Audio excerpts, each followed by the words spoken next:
Hello, and welcome to 472 Main, a show about issues and people in Acton. I'm Steve Ledoux, I'm the town manager, and we're here today to talk with Brian McMullen, our principal assessor, and primarily talk about tax programs that are available for senior citizens in town. So welcome, Brian. Thank you, Steve. We also call Brian BMAC for an abbreviation here in Town Hall. But you've worked for the town for some time now. Tell us about how long you've worked for Acton.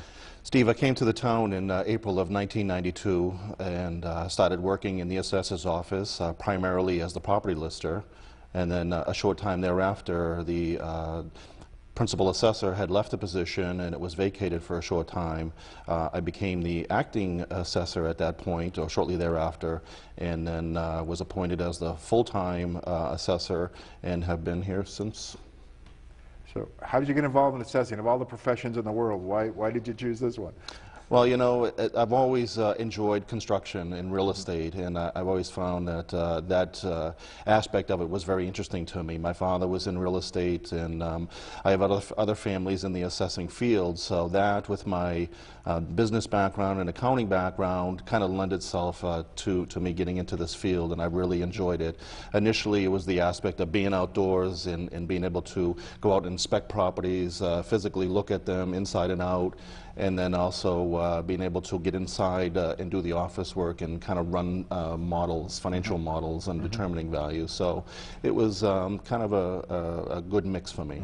And I just, as an aside, point out that Brian recently became our assistant finance director, and a lot of it because of the other financial skills he brings besides his assessing ability.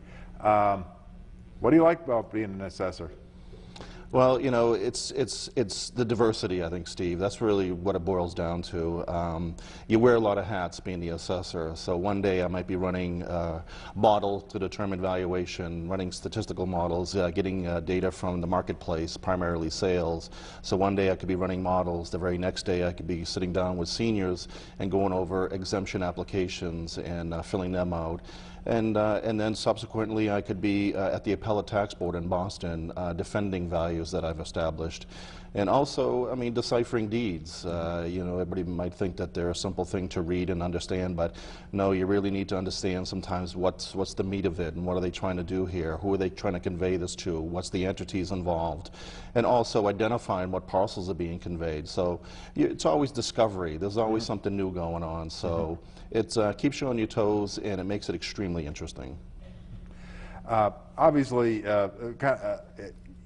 there's a lot of technical things you have to deal with, and I think, you know, some of the terms that citizens have to learn about are things like tax exemptions and abatements. Can you talk a little, what's a tax exemption, what's an abatement, what's the difference between the two? Yeah, I mean, a lot of folks get confused with those and they think they're synonymous with each other, but I mean, really, an exemption is a personal exemption, so it's an individual that could come in and the specifics that it would apply to them specifically.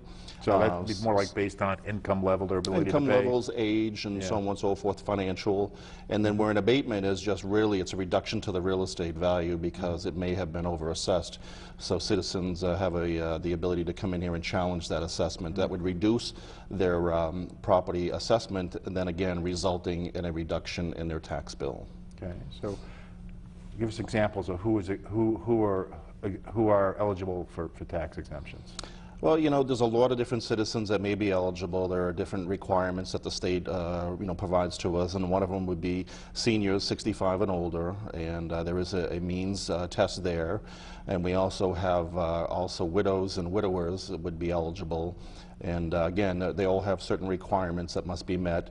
We also have minor children of fallen firefighters and policemen who are also eligible for an exemption. And we have things like hardship exemption, where you're at the discretion of the Board of Assessors, so there really are no hard and fast rules. We have various veterans exemptions, and there's all kinds of different clauses under Mass General laws and provisions, but primarily you would have to have a service-related disability. And we also have other programs out there as well where we can provide tax relief, local programs as well that we assist seniors with.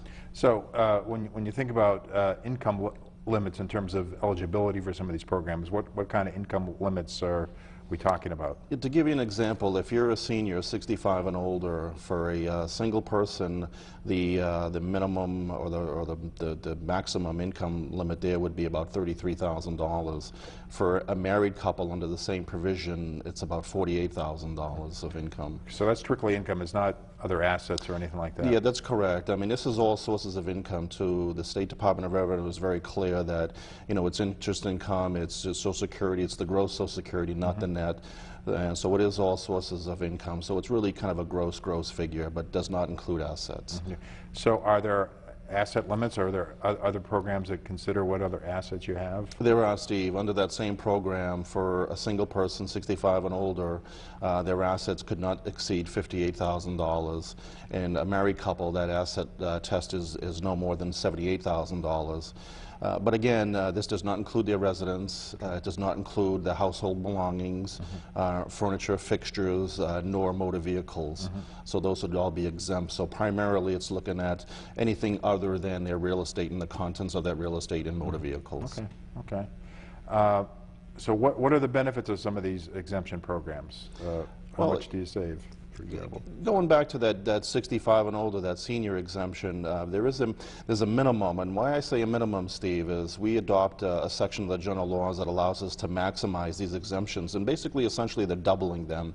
But the minimum exemption for a senior 65 and older that meets the requirements is $1,000, and it maxes at $2,000, and it incrementally increases as their tax bill goes up. So from year one, when they apply, they get a base exemption of $1,000, and say the subsequent year that tax bill increased by $200, they would additionally get that $200 in the next year. So now their exemption goes from $1,000 to $1,200 and so on until they've maxed out at $2,000.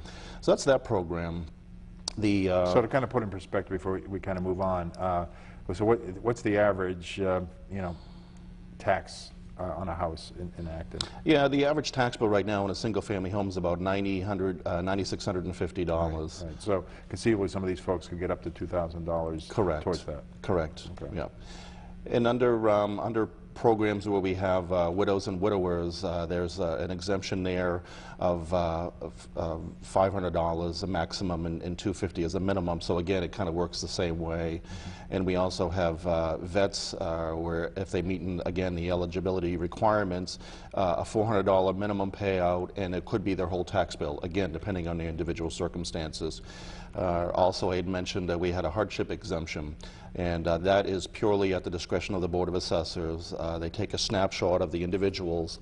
So, Steve, in this case, they look at them as a whole. They look at them from the aspect of their total asset picture, their income picture, but also their expenses. Some of the other exemptions don't consider that, but here they do, because quite frankly, some of the citizens still have mortgages on their property. They're paying significant amounts every month in condo fees, so that impacts their finances. So that is all given consideration. So how does one apply for any of these exemptions? What's the process for application? Well, most of them are relatively simple. If it's an initial application, they would want to come down to the assessor's office and just inquire about the various exemptions. Would walk through the programs again, see what might fit for them, and then walk them through it, and then have them fill out the application. Note on the application where they need to fill out, because some of these applications are multiple use. And then we would ask them to return that application to us along with a copy of their federal tax return, just the front page.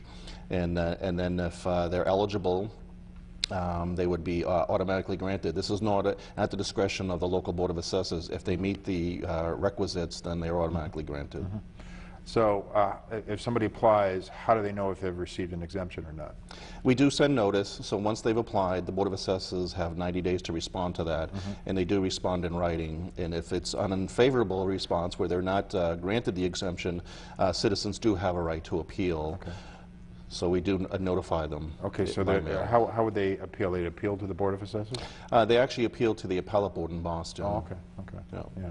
So it's very similar to their property assessments. So they would have to potentially go in front of the appellate board in Boston, or is that something that's done? No, they would. I mean, there is an opportunity for them to further discuss it with the Board of Assessors. I think in most cases, we try to capture that before they actually file and let them know what the requirements are. And then they would let us know whether they think they fit the program or not. Okay. Town offers a senior work program. Talk a little about that. What is that about? How does that work? The senior work program has actually been very successful. We're very pleased to have senior citizens being able to come in and work at Town Hall or various other buildings and facilities at the town. We find a kind of a niche for them. They actually file an application with the Human Resources Department, and they are eligible to work up to 75 hours at $13.35 per hour. So again, the full benefit there would be $1,001.25. I can say, speak myself personally, that I've used this program for myself in my office, and the amount of work we get from our citizens in this program, and the benefit is really great. We get some really great citizens that really want to contribute. I think it's a win-win. They feel like they're giving back something to the community, and in turn, we at Town Hall are paying them for their services, and then in turn they can take those payments and apply it to their tax bill. Yeah. How many seniors take advantage of that program in town?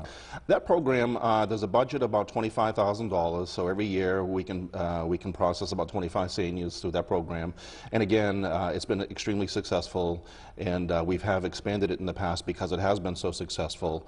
And so we want to encourage folks to look at that, and at least, you know, if there's an opportunity there to take advantage of it. And I think we had a conversation, a meeting a week or two ago about maybe for the next budget year that we will soon start working on, that we maybe increase that a little more, potentially. It would. I think there is the potential there, and I think that if we did expand it, we would definitely find a need and we could fill those slots.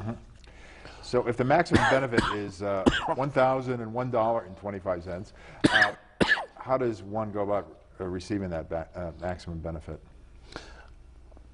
Well, again, they would have to file the application with the Human Resources Department.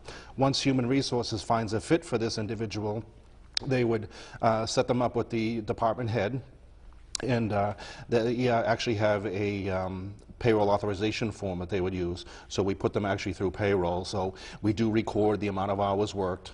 It does not all have to be at one time or at one you know, sitting. It can it can be spread out through the course of the year depending on the need, and then we would actually disperse them as they work. So through a payroll check. And I know sometimes we've kind of targeted a project. The one that comes to mind is, I think, a year or two ago, there was a lot of documents, I think, for the Historic District Commission that needed to get scanned and digitized. So I think we had probably, gee, I'm thinking 4 or 5 maybe seniors, one after another, working to just continue to digitize all the records that the Historic District Commission had. So I'm sure there's some other programs available to seniors. Can you describe what some of those are? Yeah, we have a local option, and a number of years ago we established that town meeting called the Senior Tax Aid Committee. If folks remember, we put in a slip in the tax bills from time to time seeking voluntary donations for this committee, and basically this committee meets from time to time. They get these voluntary donations from the generosity of the citizens, and this amount of money goes into a fund, and then the committee reviews applications, because like the other programs, applications are necessary to file and get access to these funds. And it's citizens in need, whether it be seniors or even those with disabilities. And again, they can file these applications with this board, and then from time to time, they will actually disperse those funds as needed. It's been very successful, a lot of generosity from the citizens in town, so we've taken full advantage of that. And again, it's one of these programs that, boy, the seniors really have taken advantage of, and it's designed specifically to help them in need. And so we encourage them to come forward and at least look into it and to inquire about this program. We also have something called the Senior Circuit Breaker, which is actually a state form you can file with your state income tax return. It's, again, it doesn't involve a lot of local government, but it is more state. But I do want to mention it because I think it's important that citizens are aware of it. I think in the past, at least from what I understand, citizens here in the town of Acton have taken advantage of this program to the tune of more than $300,000. And basically what it does, Steve, is seniors 65 and older that have certain income levels and where their tax bill exceeds 10% of that income level.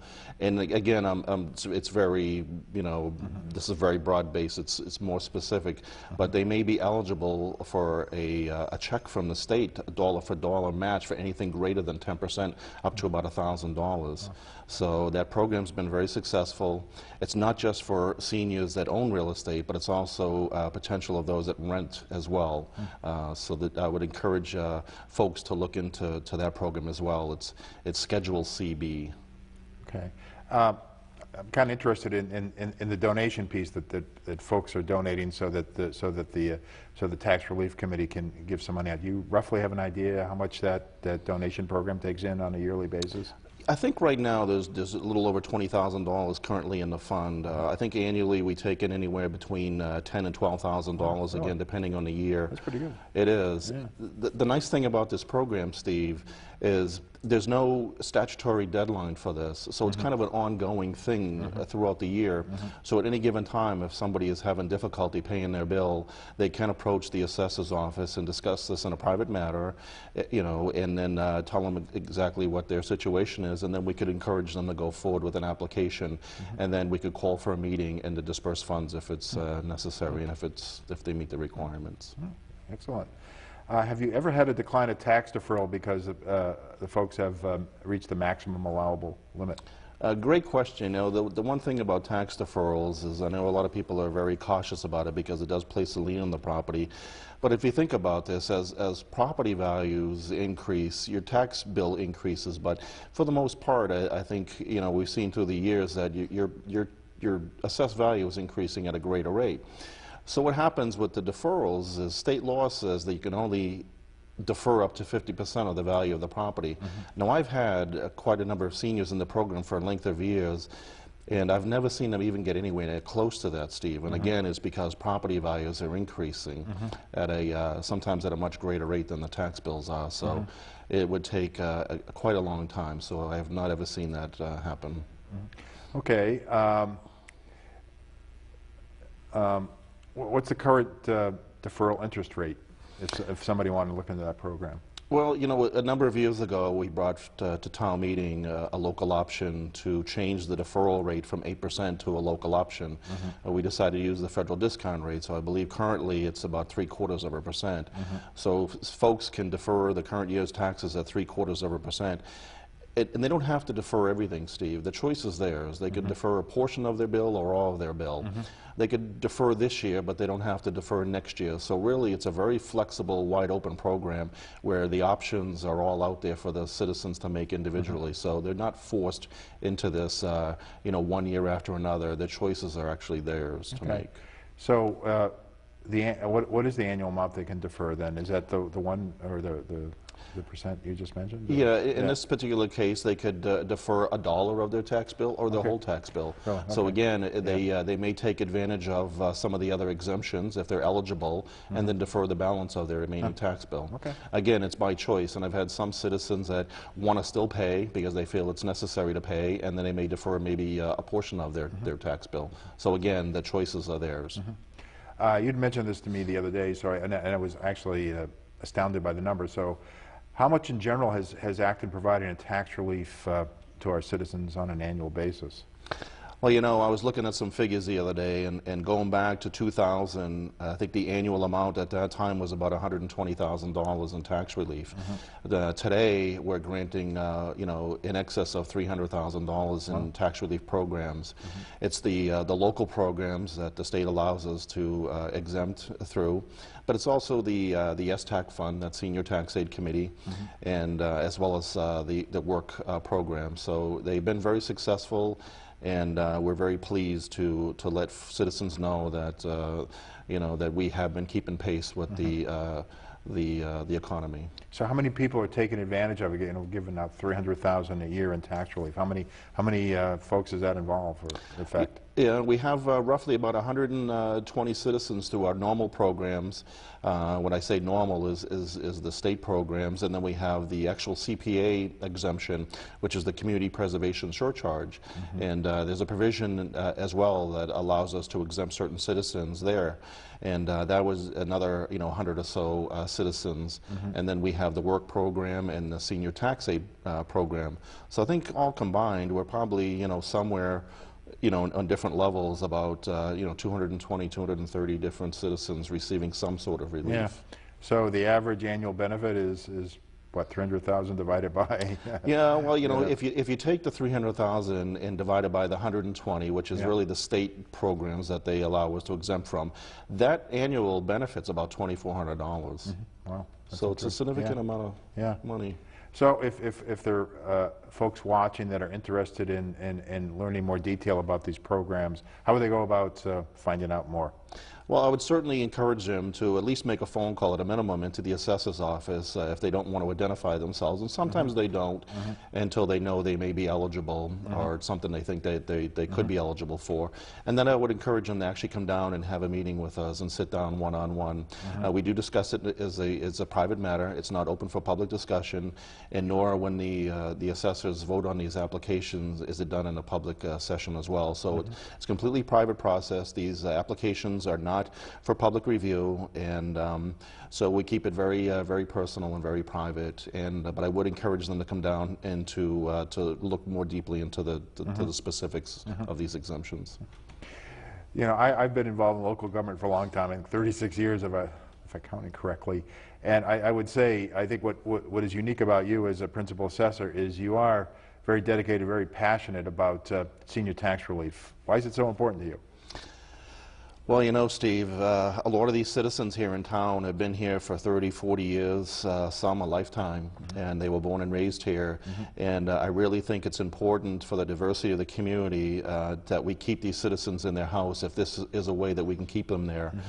Certainly the state has recognized that there's a need out there, and we've also have recognized that by bringing on these programs. And if it's a way that we can keep citizens in their homes and keep our community diversified, it's extremely important to me. I think to them, we get a lot of good feedback from them. They've taken advantage of our work program. They are an asset to our community, and I think we need to recognize that. And so I think that's really what I'm striving to do is to make sure that that citizens don't get displaced. It's difficult when you're an aged person and you can no longer afford to live in your home or your community, and you're put elsewhere. It really could have a great impact on their well-being. And so I think this is a way that we can kind of help out in keeping them in their homes, and it's a comfort level for them as well. So I think it's a win-win for all. How do you get some seniors to come forth and look into these programs? I know, like, when my parents were alive, they were very proud people. I think they would, it'd be the last thing in the world they would do is come to somebody like you and say, I need some help. How do you get people involved with the program? Well, we do some outreach. I know annually we go down to the Council on Aging and we do a presentation down here to citizens. And again, they don't have to disclose any of their financial records to us. Or it is a private matter. I understand that people are they're proud. They don't want to come forward. But again, if I could just encourage them to at least even make a phone call sometimes, and just try to come forward if there is a need. I do work with Sharon Mercurio down at the Council on Aging, Laura Dusham, Jim McCrae, our veterans agent. So we kind of have a network, and we keep an eye on some of our citizens if there are a need. We tactfully try to approach them if we think there is a need, encourage them to try to come forward. Many times that they're afraid to come forward because they think there's always somebody that has a greater need. But really, until they come forward and they let us know what their financial circumstances are, and we can't really help them until they come forward. So we try to encourage them to make an attempt to at least make that initial contact. And again, they don't have to disclose anything financially to us, but we can describe the programs to them, and then they can decide whether they think it's a proper fit or not. So that's kind of the approach that we take. Okay.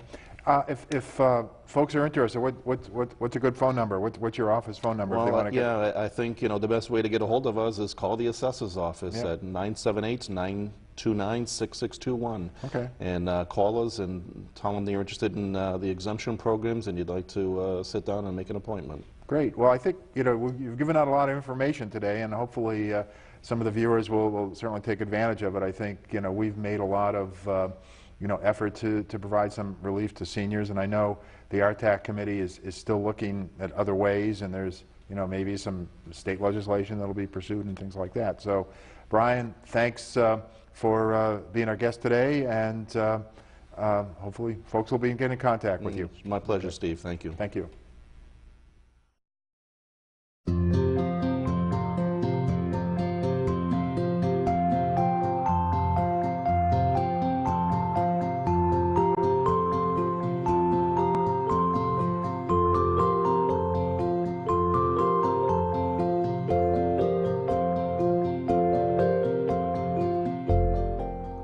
Captain Acton, our superhero, is searching the town for volunteers to fill several openings on town boards and committees. If you have any interest in volunteering, Acton would love your help. A complete list of the current volunteer opportunities, as well as an application form, can be found on the town website.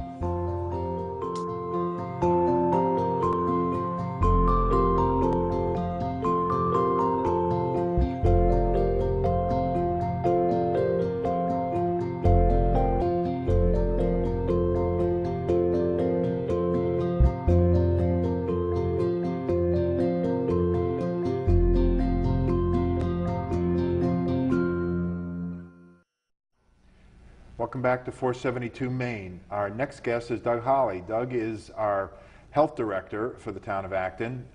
Doug, just tell us a little about your background, how long you've worked for the town, and stuff like that. Sure.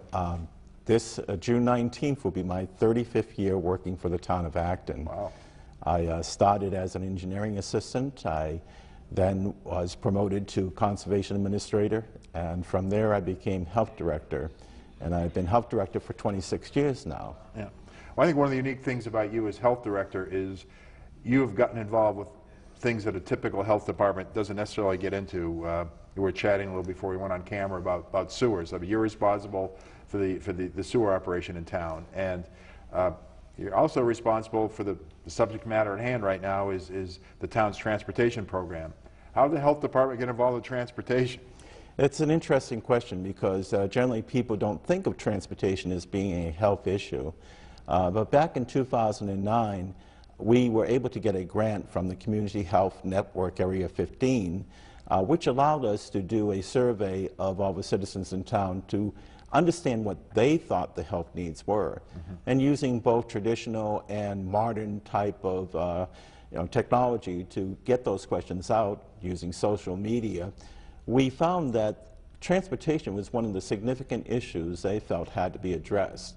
And the reason why they thought that was because you have seniors that can't get to their doctor's appointment, can't get to the hospital. You have people with disabilities who have that same situation. You have people in a certain economic strata that need to access good food and good health choices, and transportation helps them to make that. Interesting. What transportation programs are we currently offering here in town?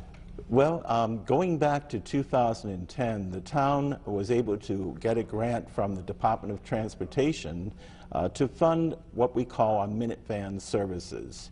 Those Minute Van services include Rail Shuttle and Dollar Ride. And from that, in last year, we were able to also put the Roadrunner into that service, again by getting a grant from the Department of Transportation, which allowed us to transition the Roadrunner from Lowell Regional Transportation Association to Acton. Talk a little more about the Rail Shuttle. How does that work? What do folks do?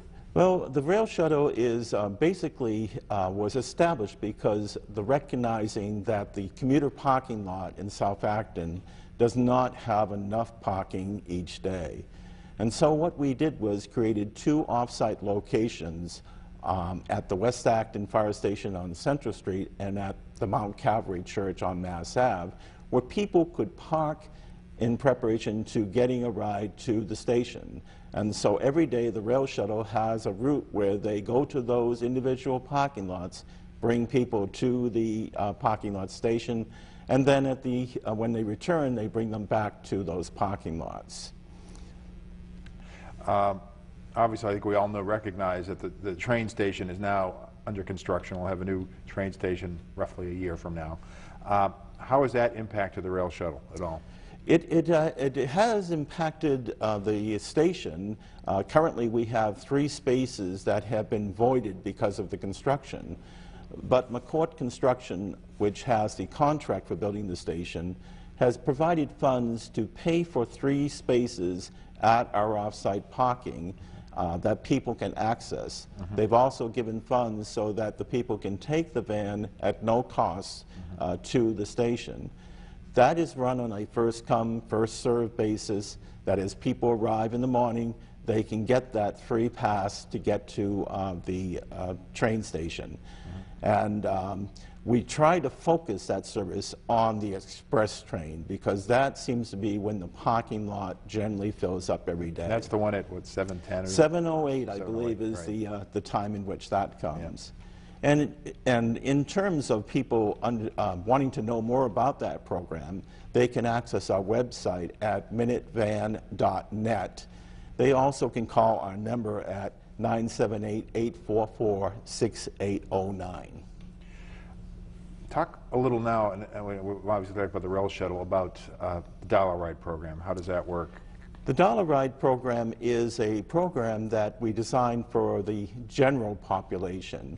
It allows any person in the community to call up for a ride, and it operates 8 to 11 during the morning and then 3 to 8 during the afternoon. Those rides, you generally have to call 24 hours in advance to get it, but it is there for people to utilize, and they can go anywhere within Acton and up to a 3.5-mile radius around Acton. So what particular groups of folks are using the Dollar Ride program? One of the very interesting things that we found is that we didn't fully understand what the needs for transportation would be. So as that Dollar Ride started its service, we found that we had more and more parents calling during the late afternoon for students wanting to get to their after-school programs, and also during the summer for children to be able to get from their home up to the camps that were being run at the North Acton Recreation Area. We have a program now where for children between 12 to 18, if they have written permission from their parent, they can take the van to any location that we service. And we do have a certain radius of how far we would go with that. Correct, program, a right? 3.5-mile radius, which generally includes most of the things that people want to get to. It includes Littleton Center, Maynard Center, and we've stretched that boundary a little bit to include Emerson Hospital. Because I remember initially, I think we were only going probably as far as the library in Boxborough, for example. Correct, and what we found is that we have to have more of an amoeba shape of that radius and go where the people want to get to, rather than limit because it's 100 yards down the street and it's outside the radius. Right. And I'm assuming, I don't know if there's been a lot of call or demand, but that whole new complex in Westford with the new market basket and all that stuff, I'm assuming that we may be getting some calls about that. Well, we haven't, and it's another thing that we sort of discovered recently. We were having a lot of non-speaking Chinese people taking the van service, and we were having a difficult time communicating with them in regards to where they wanted to go and who wanted to go where. Fortunately, we have a woman that was born in Taiwan working as my secretary, Wei Sun, and she, speaking Chinese, was able to ride on the van a few times, talk to the people, and understand better of what they wanted to do.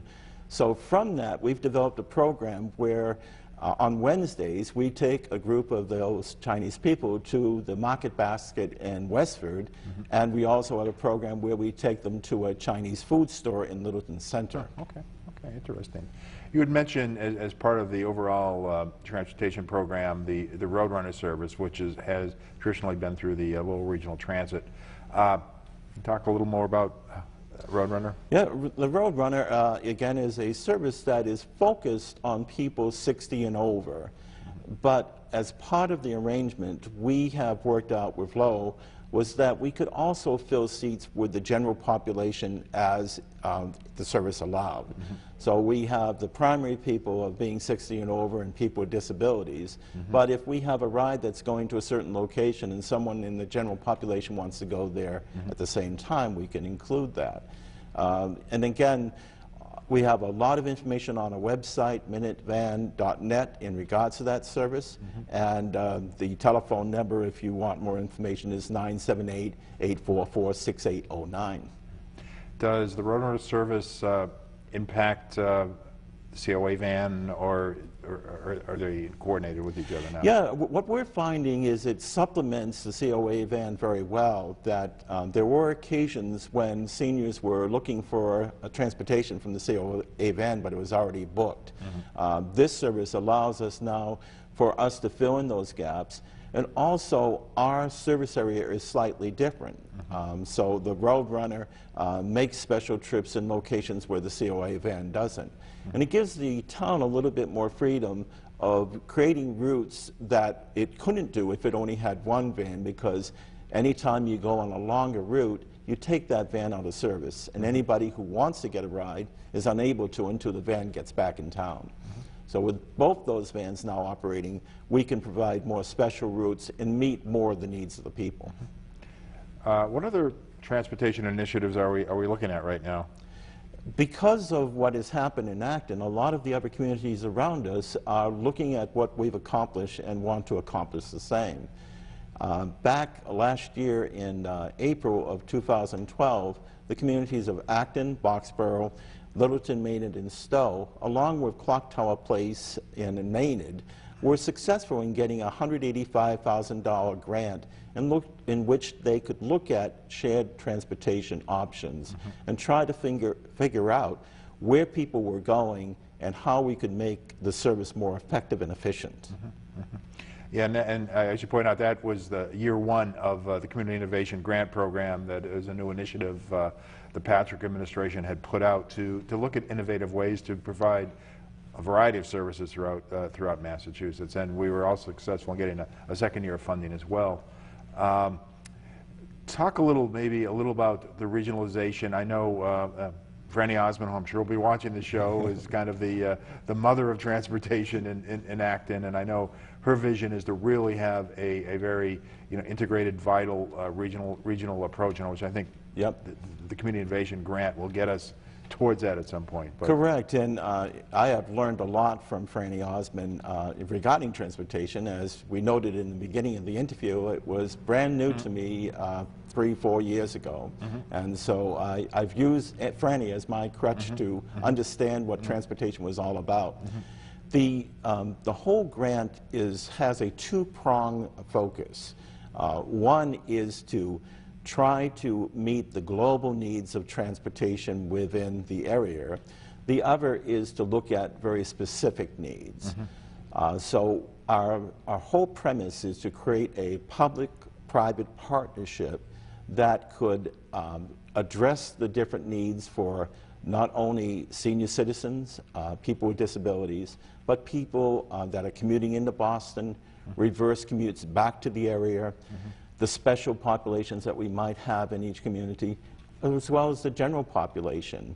And from that, what we have determined, unfortunately, when you're working with both public and private, to try to meld them together, they're not an easy fit.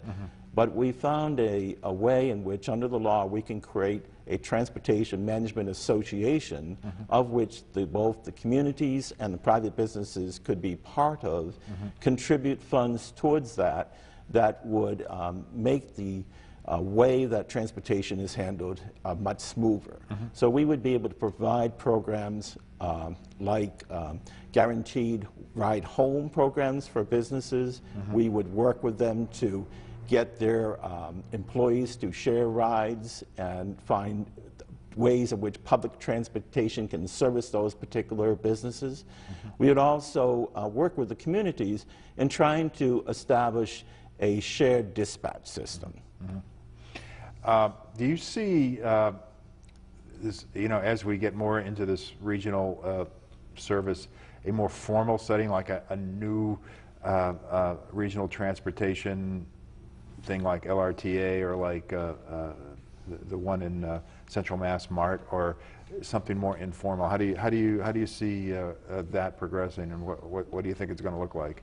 Yeah, we have looked at that very carefully. We have a very unusual situation where currently we had the original 5 partners, and now we're adding both Concord and Westford to the mix.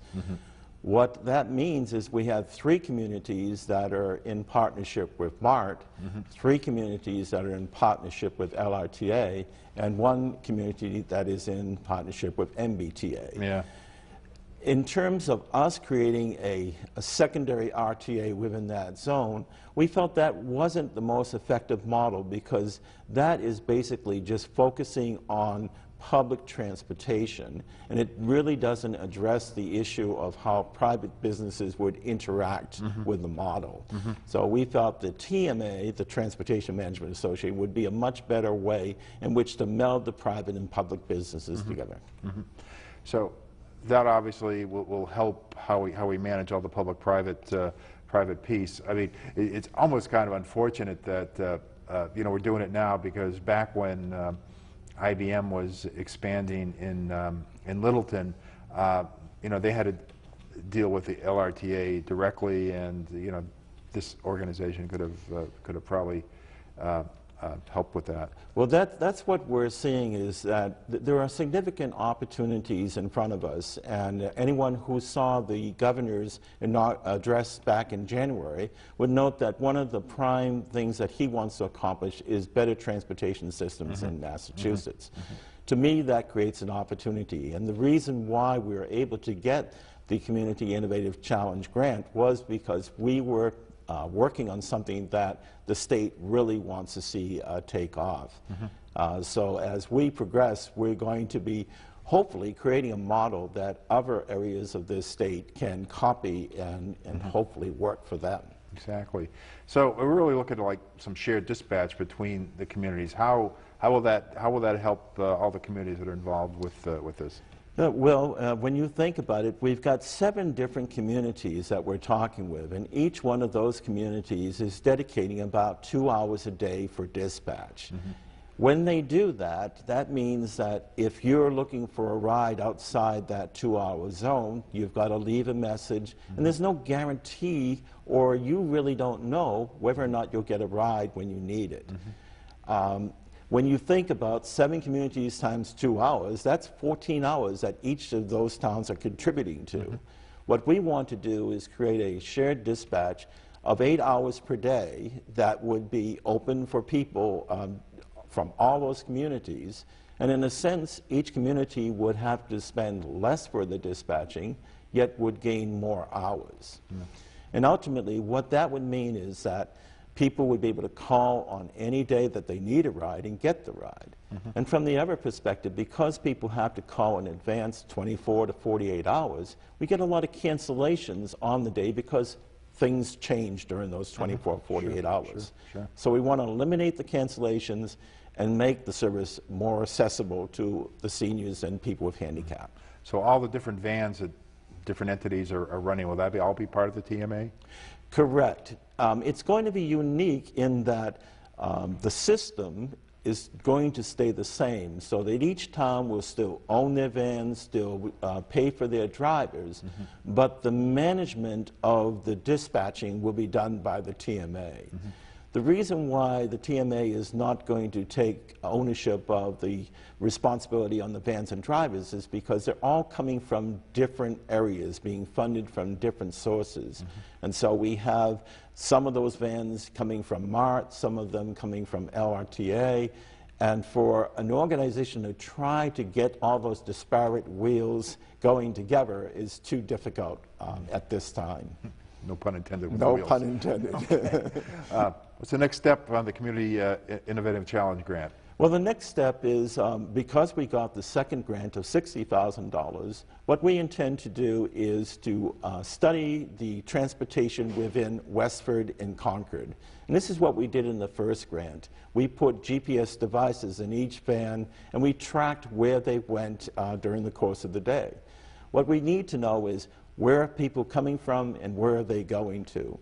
Because we're trying to find commonality. As we create a shared system, one of our hopes is that if you have a person who gets on the van in Littleton, on the Littleton van, and that's going to Emerson Hospital, and there happens to be a person in Acton that wants to go to Emerson Hospital at the same time, that van can pick up that person.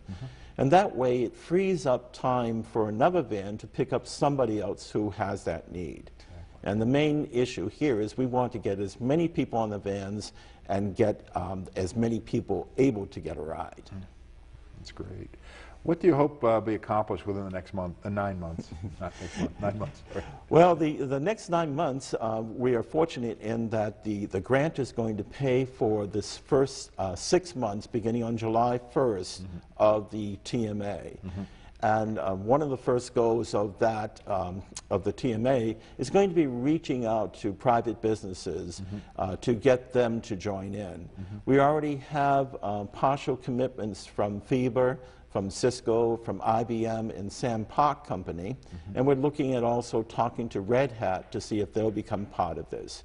What will happen is that with that private business investment, we'll be providing them with services, but they'll also be paying for the administrative costs of the entire TMA, which will offset some of the costs for the communities as they become part of this to answer their dispatch needs. I see. Are there other grant programs you're looking into? We are, and as one thing I've learned in transportation, if you want to get it funded, you have to continue to look at all your different options. So this spring, there was an opportunity, again with the Department of Transportation, for us to apply for grants. And we ended up applying for 2. One was for dispatch services, where we requested $44,000, which would essentially pay for all our dispatch services for all the communities for the first year. We are still waiting for word here from DOT as to the status of that grant. They were hoping to give announcements the first week in April. We are quite far behind that. But we have reason to believe that we may be successful because our other grant applications have been successful, and the governor's office is definitely trying to get regionalized transportation on the top of the board. The other grant that we applied for was a $16,000 grant for a mobility manager. The mobility manager is looking at the needs within the entire community and interacting with businesses, trying to figure out where are their employees coming from, how are they getting to work, and are there ways in which we can get commonality in that and get more shared riding. Okay. Let's see questions. So it sounds like the timetable for both the mobility manager and this, we're kind of in limbo waiting to hear at this point. Correct, and it's not unusual. When we applied for the Roadrunner grant last year, that did not come up until October 1st. By the state schedule, these grants are supposed to be given on July 1st, but it took 3 additional months for us to actually get it. And the same thing happened when we applied for the Dollar Ride and the rail shuttle back in 2010. For whatever reason, it takes a lot longer to process than we understand. It does. Tell me a little more about the Transit Planning for All grant application. Yeah, that was another innovative grant that we have. As I had talked about earlier, we found that there's a lot of non-speaking Chinese people in Acton, and as far as I understand, we have something like a 18 to 22% population of Asians within Acton. And we're finding that some of their needs weren't being addressed. And we saw this grant opportunity as a way to do a needs assessment with that population and create a model by which we could then do that same type of assessment for other cultural populations within Acton. When we applied for the grant, we worked with my secretary, Wei Sun, and she was able to talk with the Chinese people, and within 24 hours, we had signatures from 96 Chinese people indicating their support for the grant. Wow. And so we were able to send that in. And again, we're hoping we'll get that grant. But even if we don't, we recognize that this is something that we need to keep in front of us and work towards in the future. And I would suspect, you know, in other cultures, you know, public transportation is, I mean, I know I've been in Europe, and that's the way a lot of people get around when gas is well over $5 a gallon. So, you know, I'm assuming a lot of these other cultures are used to using public transportation. So coming to this area is a bit of a shock. So. It is, and what we're finding is that there's something cultural within America that a lot of us think like cowboys, and we want to ride the range on our individual horse, where we have other cultures that are moving to the community that are more willing to ride together. Yeah. And so we're finding that when we have programs for the Chinese people, we usually fill the van up completely, and it makes the van more effective and efficient when we do that. Absolutely, absolutely. Okay, well, I appreciate you coming on the show, Doug. I think it's very, very informative. And you know, if you just once again talk about the website and the phone number for folks who are interested in looking at any of the programs that we offer. Absolutely. If anybody is interested, please look at the website at minutevan.net, and our telephone number is 978-844-6809.